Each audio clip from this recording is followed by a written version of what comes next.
Coucou les petits loups, bienvenue sur le tutoriel pour apprendre à fabriquer le jeu du plouf. Si vous êtes là, c'est que vous avez déjà écouté l'histoire racontée par Catherine, la grenouille à grande bouche. Alors nous, on va fabriquer un petit jeu qui s'appelle Plouf dans l'eau. On va commencer par fabriquer le plateau. Donc pour le plateau, vous allez avoir besoin de deux feuilles. Voilà, vous les mettez dans le sens de la hauteur. Vous les posez l'une à côté de l'autre. Voilà, de façon à ce que les bords se touchent. Vous prenez un peu de scotch. Hop, et vous venez placer le bout de scotch entre les deux feuilles. Voilà, de façon à ce qu'elles soient attachées l'une à l'autre. Ensuite, pour finir, vous venez remettre un autre petit bout de scotch. Voilà, pour que les deux feuilles soient attachées tout le long du bord.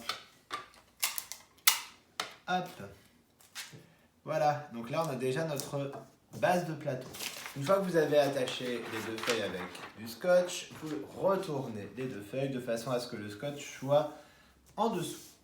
Et là on va commencer par faire la zone de départ et la zone d'arrivée. Donc vous prenez un feutre, moi j'ai choisi de prendre un feutre noir. Je vais à l'angle de ma feuille et je fais des petites vagues. Voilà. Je vais à l'angle opposé du plateau et je refais une autre petite vague.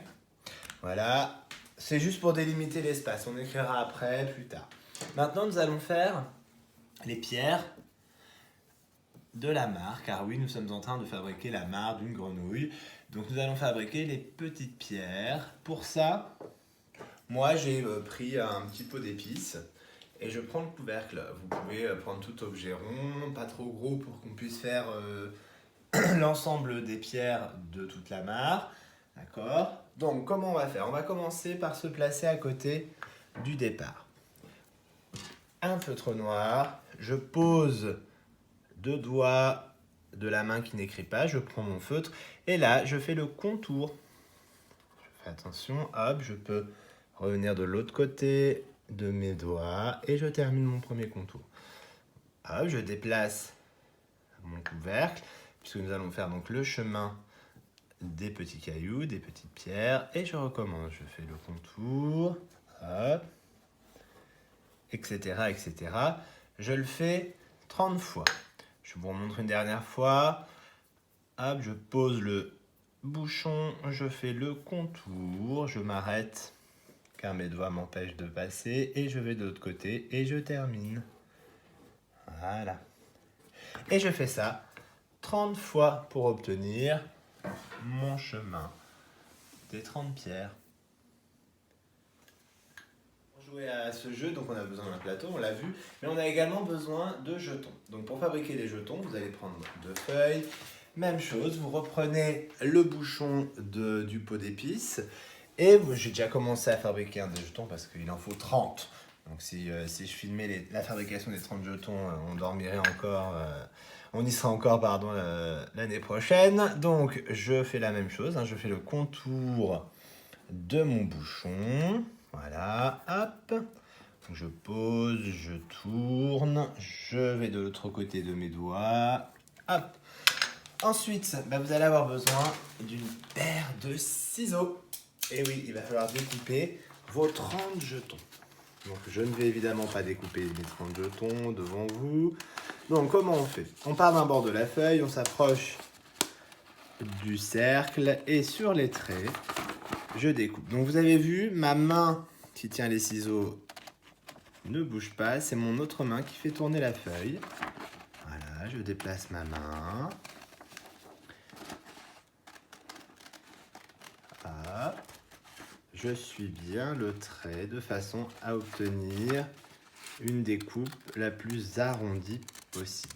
Alors évidemment les enfants, c'est pas facile de découper des cercles, mais je n'ai aucun doute sur le fait que vous y arriviez. Et même si vous n'obtenez pas des cercles parfaitement ronds, ce n'est pas grave, on ne vous en voudra pas. Donc on fait cette action-là de découper 30 fois puisqu'on nous voulons 30 jetons.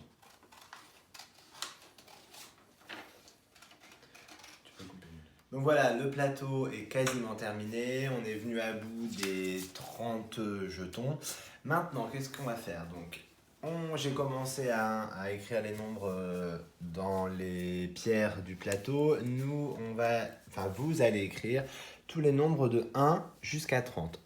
Donc là, j'ai écrit départ. Donc à côté alors moi, je me suis dit que c'était des nénuphars, parce qu'on est sur une mare. C'est pour ça que je les ai fait un petit peu en vert et un peu en rose, parce que les fleurs de nénuphar sont roses. Donc en démarrant au niveau du départ, sur la première pierre, nous allons écrire le 1. Sur la pierre d'à côté, le 2. Donc je tourne, je descends et je fais un trait horizontal. Là, je repasse les enfants parce que mon feutre ne fonctionne plus très bien. Le 3, un pont de côté, un deuxième pont de côté. Hop, le 4, un trait oblique, je m'arrête, un trait horizontal, je lève mon stylo et je viens faire un trait vertical. Pour le 5, un trait horizontal, je m'arrête, un trait vertical, je m'arrête et je fais un pont de côté. Le 6, je pars d'en haut, hop, et je tourne pour venir faire Le 7, un trait horizontal, un trait oblique, et à nouveau un trait horizontal. Le 8, donc hop, je fais comme un S en capitale, sauf que là je viens hop, fermer en haut. Le 9, hop, je tourne et je descends verticalement et je fais une petite remontée, un petit arrondi en bas. Et enfin, je refais un 1. Donc le 1 ici, je l'ai fait en 2 fois. Un trait oblique, je suis revenu en haut, je suis redescendu. Mais on peut aussi partir, faire un trait oblique, s'arrêter et redescendre. Et le 0, hop, c'est un ovale, un haut allongé. Voilà, moi j'avais déjà écrit tous les autres nombres. Donc vous écrivez bien tous les nombres en partant de 1 jusqu'à 30 sur notre plateau de jeu. Et ensuite sur les jetons, vous allez, donc je ne vais pas tout faire devant vous parce que ça serait long, prendre, alors soit vous êtes hyper fort, hyper courageux et vous avez plein de temps, donc vous coloriez un côté, une face d'un des cercles, d'une des pierres, d'un des jetons en gris et l'autre côté en vert. Moi, pour aller plus vite, j'ai pris un feutre gris et un feutre vert. Donc d'un côté, je vais écrire le 1 en gris. Et de l'autre côté, donc je retourne mon jeton, de l'autre côté, je vais écrire le 1 en vert. Et je vais faire ça pour tous mes jetons. Après le 1, le 2. Hop, d'un côté en gris, de l'autre côté en vert. Là, je le fais avec la petite boucle, vous faites comme vous voulez. Après le 2, le 3, d'un côté en gris, de l'autre côté en vert, etc., etc., jusqu'à ce que vous ayez fait vos 30 jetons et que vous ayez écrit sur tous vos jetons de 1 jusqu'à 30.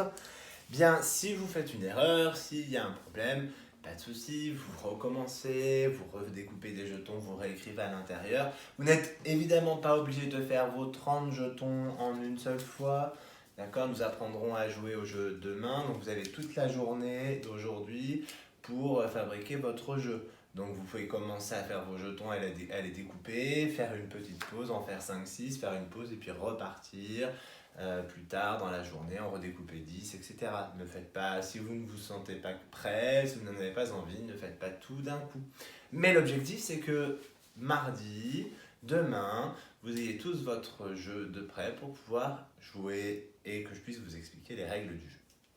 Voilà, pour terminer, donc sur le plateau, nous allons écrire départ, arrivée et le nom du jeu, donc c'est plouf dans l'eau. Voilà, je vais maintenant vous montrer comment on va écrire. Ça, soit vous l'écrivez en attaché, soit vous l'écrivez en capitale. Voilà, vous demandez à papa ou maman de vous dire les lettres qui sont nécessaires. Attention, dans le mot départ, il y a une lettre muette à la fin, le T. Voilà, alors moi ici on voit pas très bien parce que comme j'ai fait en double couleur, c'est pas très bien, pas très net. Et à arriver à la fin, il y a un E muet.